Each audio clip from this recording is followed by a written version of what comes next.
Hi everyone, my name is Jeff Hicks, and welcome to my course, Getting Help with PowerShell. I'm a veteran IT pro and longtime PowerShell author, teacher, and mentor. I'm excited to tell you all about my latest work for Pluralsight. This course is the second step in the PowerShell 7 Fundamentals track. Once you get PowerShell installed, you need to know how to use it.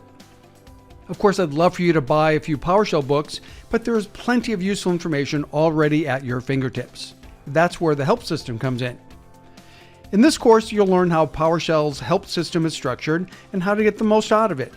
I'll show you how to update PowerShell help so you always have the latest information at your fingertips.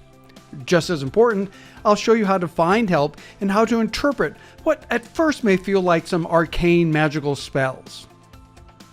By the end of the course, you should be able to update help files from Microsoft, be able to find help for a command, task, or PowerShell concept, be able to interpret the help content and apply it to your work, and know how to get PowerShell help from online resources.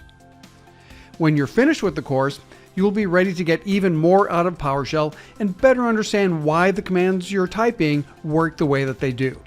I had a lot of fun creating this course, and I hope you find it beneficial in your PowerShell training as you learn about getting help from PowerShell.